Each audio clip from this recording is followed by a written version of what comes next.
अस्सलाम वालेकुम दोस्तों, मैं चंदा जुनैद आज दोबारा से हाजिर हुई हूँ एक नई सच्ची कहानी लेकर। उम्मीद करती हूँ कि आज की ये वीडियो आप लोगों को बहुत ज़्यादा पसंद आएगी।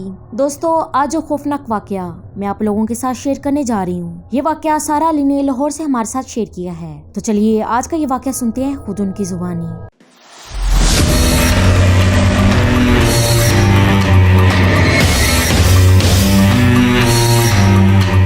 ये कहती हैं कि ये बात मेरी दादी के इंतकाल से 4 महीने पहले की है, लेकिन अब इस बात को तकरीबन 4 साल गुजर चुके हैं। मेरी दादी की वफात से पहले मेरी दादी बहुत ज्यादा बीमार रहने लगी थी और मेरे ताया अब्बू पीरो फकीरों पर बहुत ज्यादा यकीन रखा करते थे, जबकि मेरे वालिद साहिब मेरी दादी को डॉक्टर के पास ले जाया करते थे और ताया अब्बू हर रोज किसी न किसी नए पीर को घर बुला लिया करते थे। और एक दिन ऐसे ही शाम के वक्त किसी बाबे को घर बुलाया गया। जब भी घर में कोई पीर आता था तो घर के सब बच्चों को ऊपर वाले पोर्शन में भेज दिया जाता था।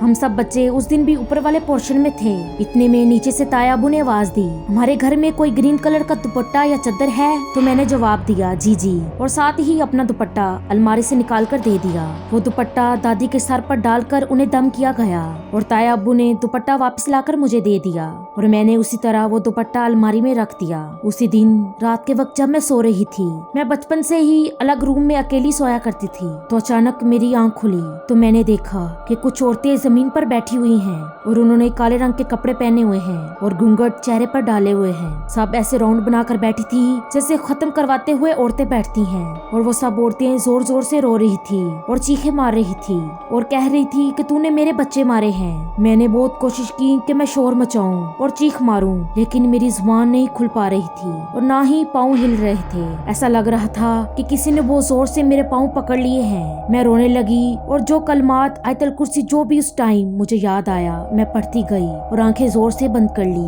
और मुझे पता ही नहीं चला कि कब मेरी आंख लग गई। और जब मैं सुबह के वक्त उठा करती थी तो बहुत ज्यादा शोर मचाती और इधर उधर भागा करती थी, लेकिन उस दिन मैं बहुत ज्यादा चुप थी। मेरी जुबान खुली ही नहीं रही थी, मेरे रंग उड़े हुए थे। मामा पापा के पास गई तो उन्होंने थोड़ी देर बाद मुझे नोटिस किया मैं बहुत ज्यादा चुप हूँ, तो मामा ने 2-4 बार मुझसे पूछा तो मैं रोने लगी और सारी बात उन्हें बता दी। तो फिर मेरे पापा मुझे पास ही मस्जिद के कारी साहब के पास ले गए। पापा ने उन्हें पूरी बात बताई तो उस कारी साहब ने बताया कि उस बाबे ने दम करते हुए कुछ ऐसे कलमात अदा किए थे जिससे उस जिन के बच्चे मर गए, और उस पीर बाबे ने आपकी बेटी का दुपट्टा इस्तेमाल किया था और वो दुपट्टा आपकी बेटी ने लाकर वापस उसी जगह पर रख दिया, जिसकी वजह से वो जिन्नात आपकी बेटी के कमरे में दाखिल हो गए। तो कारी साहब ने कहा कि उस दुपट्टे को छत पर ले जाकर जलाकर राख कर दें। और इसके बाद भी अक्सर हमारे साथ ऐसे वाकयात पेश आते रहते थे, लेकिन अब कुछ नॉर्मल हो चुका है। तो दोस्तों, ये थी हमारी आज की कहानी। मैं उम्मीद करती हूँ कि आज की वीडियो आप लोगों को बहुत ज्यादा पसंद आई होगी। इस तरह की मजीद इंटरेस्टिंग वीडियोस देखने के लिए आप हमारे चैनल को सब्सक्राइब करें और बेल आइकन को दबाएं ताकि हर आने वाली वीडियो सबसे पहले आप तक पहुँच सके। दुआ में याद रखेगा। अल्लाह निगहबान।